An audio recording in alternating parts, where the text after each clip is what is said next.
Well, hello.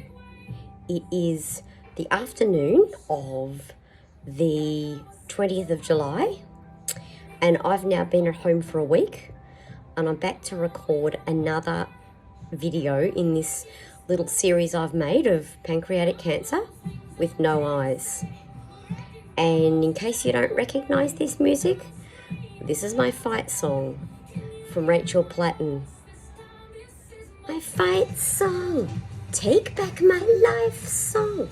I just rather like the words of this because at the moment that's what I'm about. It's been a lovely week to be at home because it's been cold and wet, and I've been here with my dad watching movies, watching footy, sleeping a lot, trying to recover from the Whipple surgery before we move to the next step, which is the chemotherapy. And in the meantime, as I think I told you last time, Mum's been in hospital, but that's okay because she's coming home tomorrow. People have been amazing, still coming in, walking Arthur, bringing us endless amounts of food, and people like Gail have come with me to appointments, and I've got a bit to tell you there.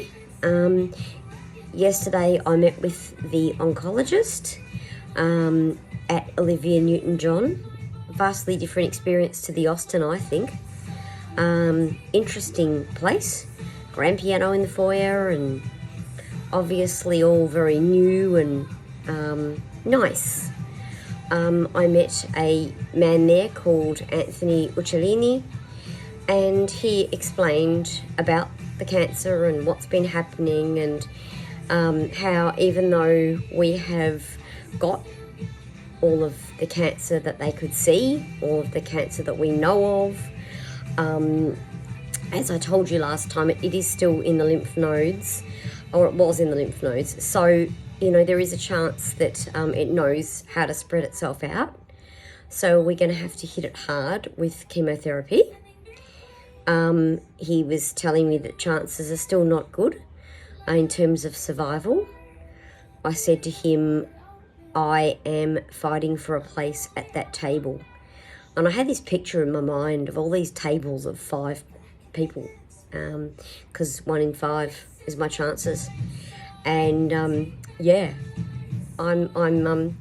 still fighting for a place at one of those tables for 5, and going to be pushing everyone else out of their chairs, really, so that I'm the last one at the table.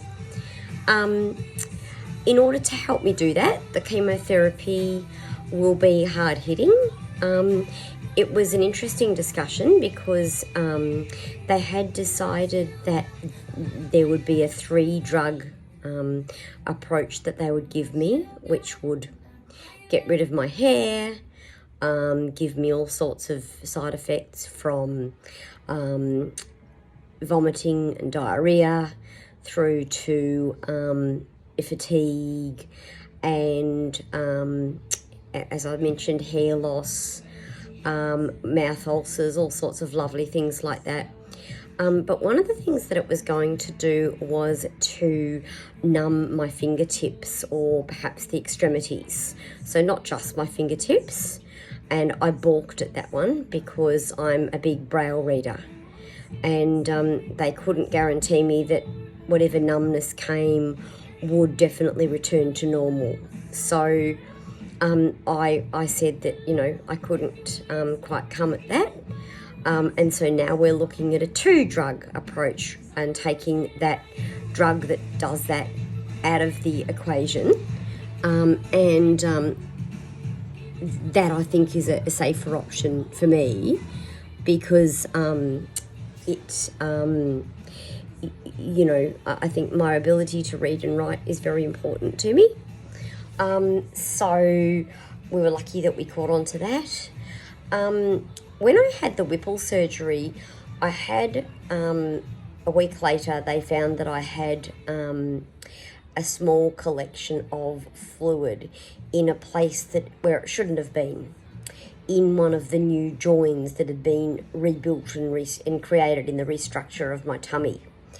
And what we found out yesterday also was that they treated that with antibiotics, hoping that the fluid would disappear and dissipate, and it hasn't. It hasn't got any bigger, which is a good thing, but it hasn't disappeared. So I will meet with the surgeon on Friday again and see what she wants to do about that. But what she wants to do about that will determine when the chemotherapy starts. The chemotherapy will go for 6 months. And basically what it will look like is it will be we think, we've sent them away to rethink things after I raised my concerns about reading Braille, but what they talked about was that we think it will be an injectable drug which will take about an hour to enter my system, and that'll be once a week. And then for 21 days out of 28, I'll be on some oral chemotherapy drugs, morning and night, and then I'll have a week off after 3 weeks.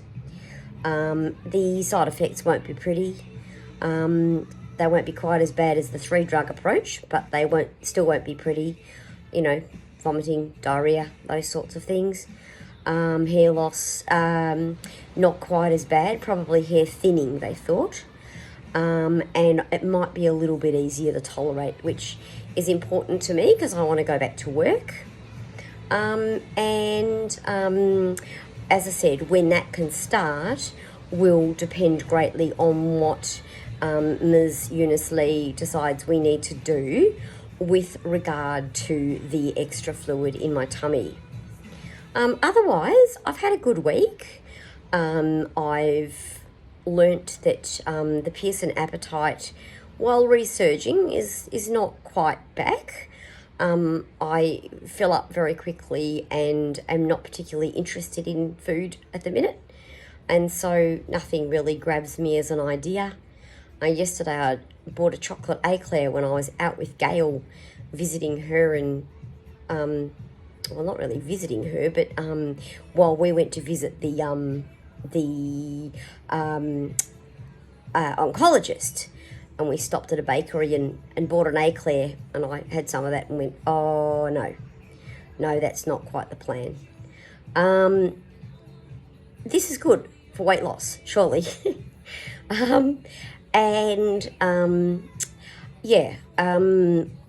I still find that I'm not sleeping brilliantly because of, well, you don't when you cut down the middle. It's sort of hard to lie on your side or your back or your front.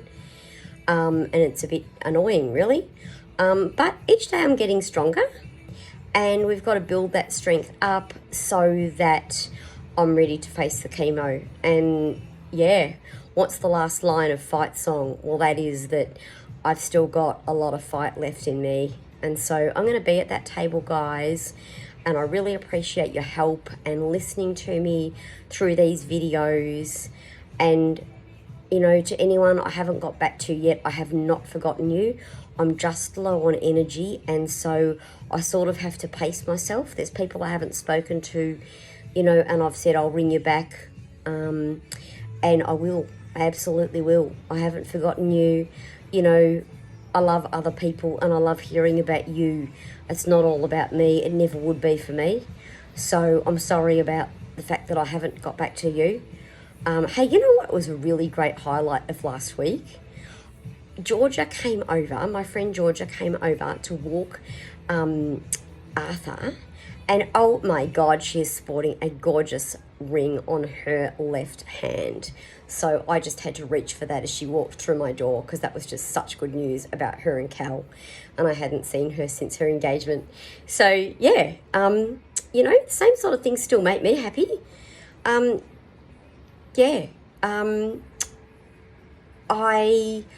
am just going to keep getting stronger.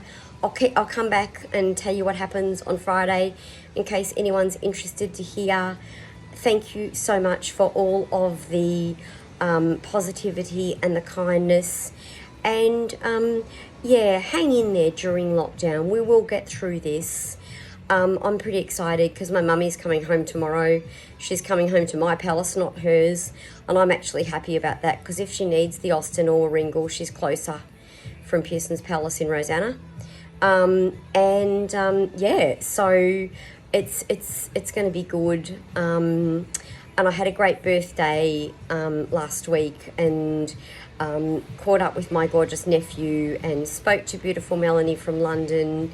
And yeah, I've been really blessed. So I'll stop whinging and raving and boring you with too much detail, and I'll be back in this space soon.